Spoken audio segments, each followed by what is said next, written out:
Coming up on February 22nd, we've got the rematch of all rematches. It's between Artur Beterbiev and Dmitry Bivol, and I cannot wait for this one, guys. The first fight was absolutely huge. It was something that we never really thought we were going to see, but right before it's too late, we got it. We got the fight. Beterbiev won the first fight, and today we're going to be reacting to the face-off between the two ahead of this rematch. I can't wait to do this, guys. These two are not big talkers. We know that, so it's going to be the devil is in the detail for this video. I'm going to be paying as much attention as I can to these two. So stick with me until the end, guys, because I can't wait to see how these two engage with each other after one man has beaten the other. Hello, everyone, and welcome back to A Guy Called Henry. Guys, as you all know, this massive rematch is coming up this month, and we're now turning our attention on my content schedule. My vague content. I say I have a content schedule like it's written down. In my head, I've got a vague idea of the videos we're going to make, and now most of them, in fact, all of them in the coming weeks will be about this February 22nd card. It's absolutely huge. It's an incredible card.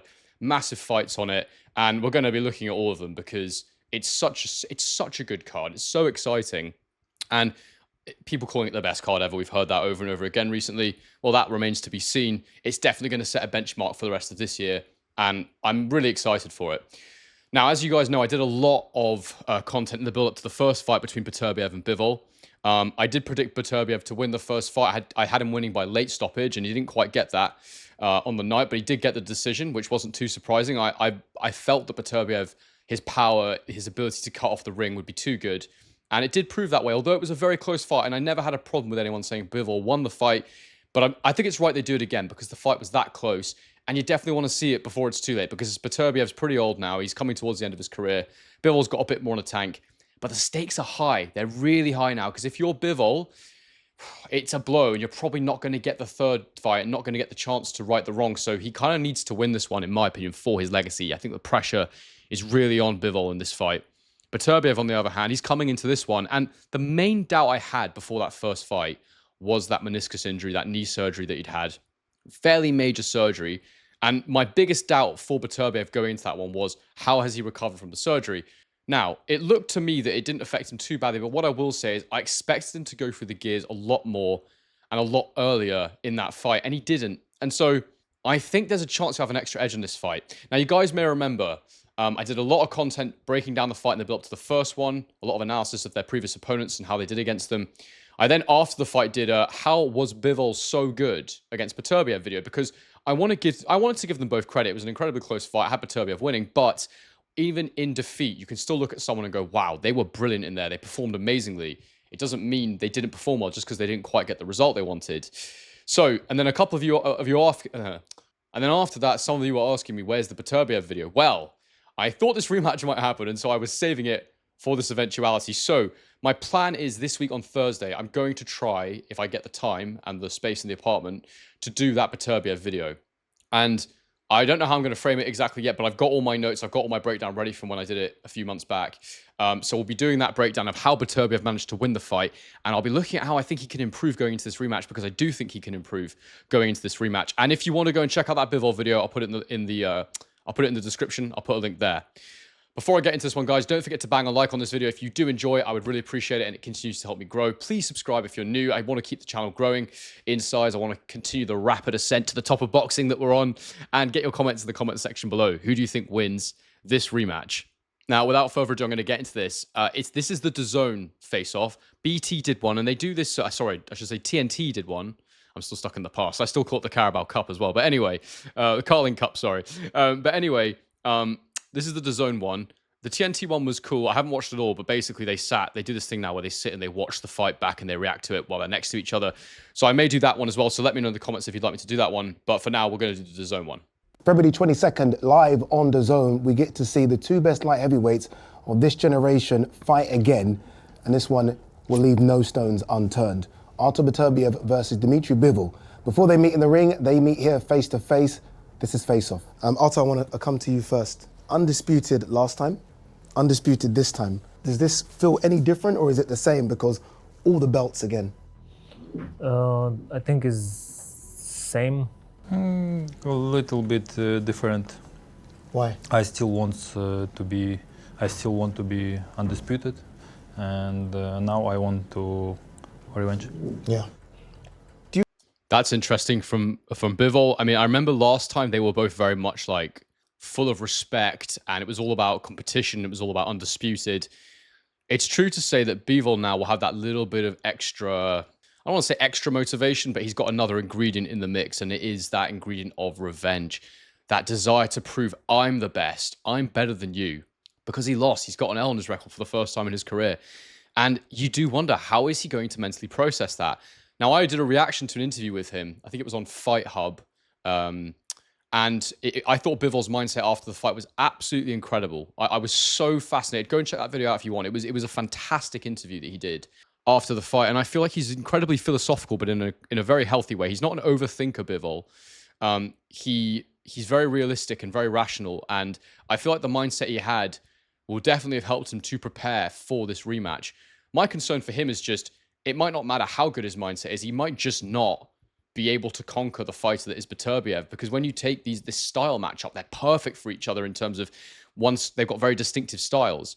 But I just think that because Beterbiev is as heavy-handed as he is, it's always going to be an issue. But anyway, we'll continue. Mindset-wise, I don't question Beterbiev for a second. It's just interesting to kind of look at it and go, does Bivol have a little bit more to his game now? You expect to stop him this time, Artur? Everyone expected to see that, because before it was 20 fights, 20 wins, 20 knockouts. Are you upset with yourself that you didn't? No upset, because I never focus of knocking out someone like my previous opponents. I'm more focused for another details. Dmitry. Interesting. So he says he's not focused on knockouts. He's more focused on other details. I'm sorry. I've just got to zoom in here if I can. I can't do it. I wanted to zoom in on Beterbiev's face there because, I mean, just look at it. You should be able to see it. Hang on, let me see if I can do it. Oh, there we go. Right. Look at Beterbiev's face there. He is smiling. He is grinning from ear to ear. And when someone doesn't say too much and you're asking about, you've been asked about knocking out your opponent, and, you know, I don't know, it's almost like he's clearly completely unfazed by the fact that he didn't knock out Bivol. It doesn't seem to bother him. But it's almost like he's grinning at the prospect of getting another chance to try and knock him out.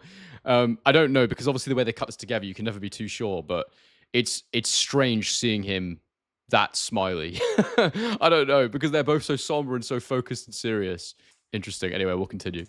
I think you surprised some people in the fight, because there were times in that fight where you had him on the back foot. There were some times where it looked like you had hurt him. Do you think you have enough power to stop Artur? I think I have enough power to stop everybody in light heavyweight division. And at the same time, everybody from light heavyweight division have enough power to stop me.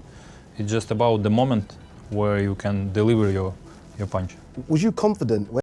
That's an honest assessment from Bivol there, and it's an interesting one. And yeah, what he's basically saying is single shot power. Anyone at this weight can knock out anyone, and he's absolutely right. And I think that's the thing a lot of fans often overlook, is that there's some gigantic punches out there, but the whole point of boxing is, can you actually deliver that power?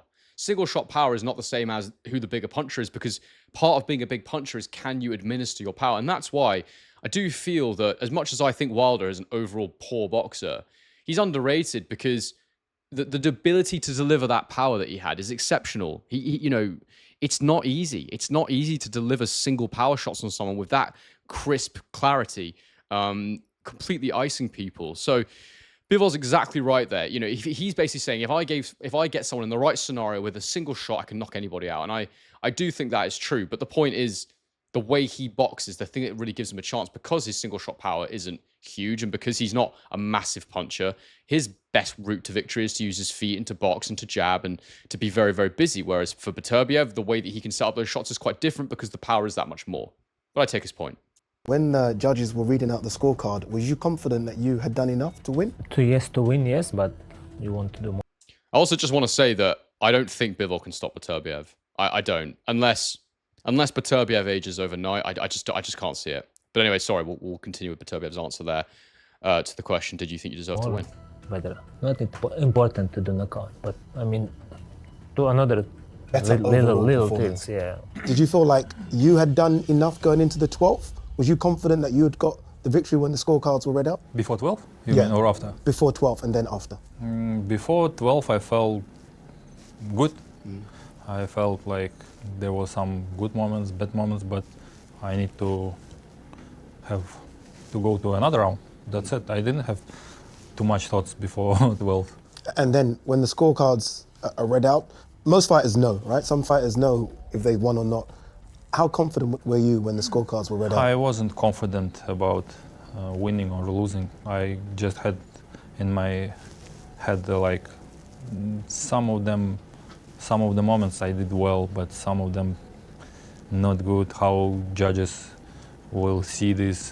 And that point there is what I was talking about with Bivol's mindset before, where and it's again, it's very philosophical and it's very true in life.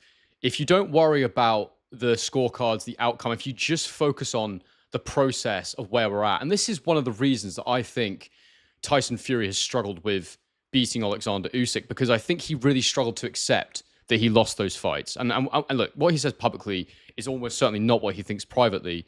But let's assume for a moment that that was right. And to say that, I don't know what he was really thinking, but let's just assume for a second that he didn't think he lost those fights.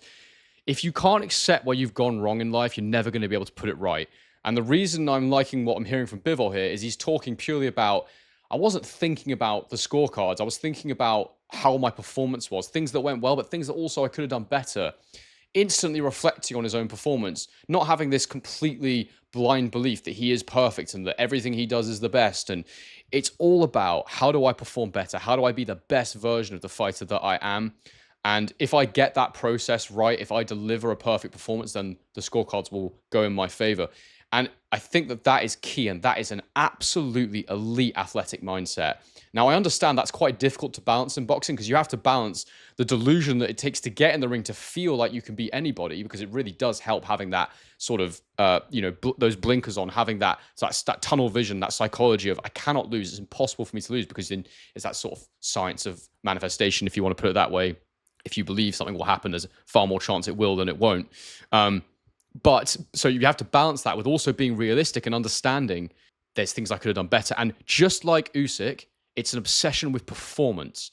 It's not so much about fairness. It's not so much about he said, she said, or this person's got an agenda against me. It's just 100% focusing on yourself. And I really rate that, and I really like that. And I expect Bivol to go in there and probably perform even better. Not to say that he didn't perform great the first time, and it's going to be hard for him to top that performance. It's just that Beterbiev's great. And I think Beterbiev, even though he's a little bit older, it's another few months of work on that meniscus injury. So it's interesting. For them, maybe they see better. That's it. Was you surprised with anything that Dmitry did? You would have watched his fights before, but you only know someone when you're in the ring in a real fight. Of course, he did a good job. They prepared good. Not like stronger or faster, but everything more, all skills, all performance. One of the That's an interesting question, whether Bivol surprised him or not in there. And obviously, he knew what to expect about the style and the speed, and as he said, the power. What was really interesting was I actually saw an interview with Beterbiev's coach where they were talking about things that Bivol did better than they expected in there. And one of the things he was talking about was his side-to-side movement. Now, if you remember, in my analysis in my reaction video to the first fight, where I talk about why Bivol performed so well, there was this thing he was doing where he was circling around the ring and then he would spring side to side, then he would suddenly explode into combinations. Now, a lot of those weren't landing clean, but they definitely looked very, very good, and some of them did land clean. And that was part of the effectiveness of his performance, was that ability to float around the outside, go side to side, then fire in. And Beterbiev did a really good job in the end of disrupting that with his jab, with his double jab. But that side-to-side movement, I think that's what had surprised them, because they said they knew that he was very good on his feet. They knew he was very, very good moving backwards and controlling the range. But it was that side-to-side movement that surprised them. And I wonder if, I definitely made some notes around Beterbiev and how he can cut the ring off a bit better by slinging hooks in and going down to the body a bit more. So we'll do this in the breakdown video, but early thoughts are, I think weirdly, I think there's actually more for Beterbiev to do better, even though he won. And I can see what Bivol could do better. Again, we'll talk about this in the breakdown video. I can see what Bivol could do better. It's just, can he actually do it? Because a lot of it is taking more chances, which against Beterbiev is highly risky. Hardest hitters in boxing, right? His record before you, he knocked everyone out. Was he stronger than you thought? Did he hit harder than you thought? I was expecting that he's strong, and he was strong. He's won the first fight. You go into this one with a different type of pressure. To lose again would be a bit of a damage to your career. Is more pressure on you to win this time? Was it the same as it was before? The same pressure from outside. I always doesn't like to lose, you know, and I don't want. And of course, every lose could damage you, but I'm not focusing on this now. It sounds like he's sort of controlling that fear of the second loss, because he acknowledges every loss can damage you, and he doesn't say it's any more than the first one, but he then finishes by saying he's choosing to not focus on that. And I think that he's right to do that, because it could really create a nervous feeling in your body if you're focusing on the fact this is make or break. If I lose this one, I'm screwed. So I think he's right to not indulge that train of thought and those feelings. Is it a must-win fight, though? Of course, it's must win. What do you do different this time? I watched the fight a few times, and I almost felt like both of you were perfect. What can you do better this time that's going to be better than October 12th? I tell you when we are alone, you know. No one's listening. Like, we know everything, like, you know. For example, my condition coach, he told me, like, we need to do something different, like, you know. We will try to be better than this time, than last time. Just to be better.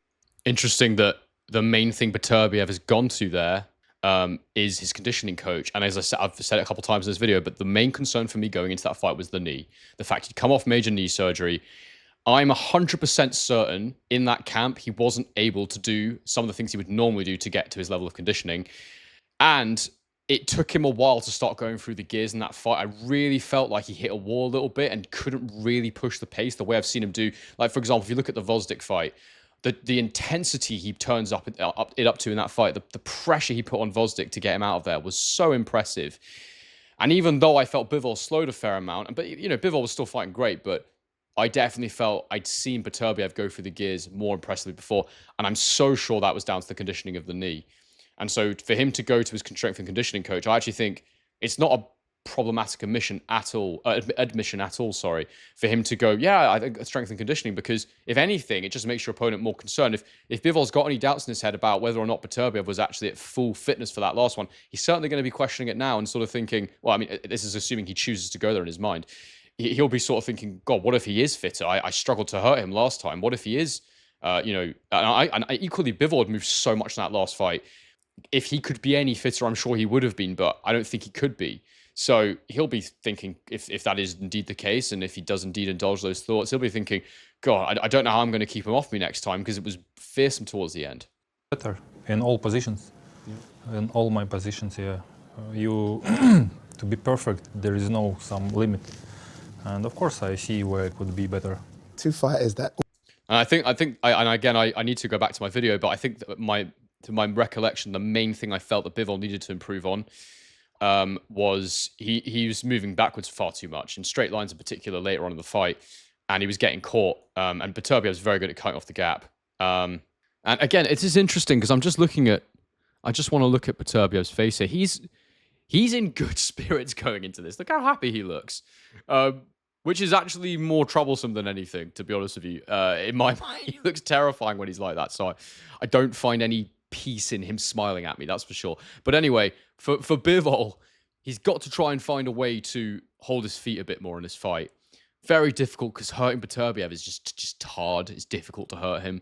I remember that, Bivol did a fair amount of body work as well in that fight, and again, I'll check it out in my breakdown, but that was the main thing that Bivol needs to try and solve is to not be running quite so much in this one. Not to say he ran, I'm just saying that he needed to hold his feet a little bit more. Not loads, but a little bit more, because it just created the feeling of, in those close rounds where there wasn't much in it punch-wise, if you're going backwards constantly, it just doesn't look good. All the talking in the ring, I like it. Handshake? No. No handshakes? What you? Okay, I'll take it. And I'll take it. So a handshake. Good luck to both of you. Artur Beterbiev, Dmitry Bivol, undisputed light heavyweight showdown, February 22nd, live on DAZN. And I like that conclusion to the face-off there. No handshakes, which I think says enough. It was very respectful. But the point is, we are not friends. We are essentially enemies for all intents and purposes until this second fight is done.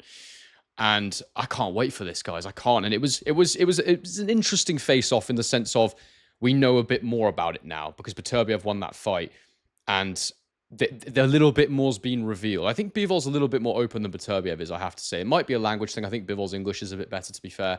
But regardless, very, very excited for this rematch.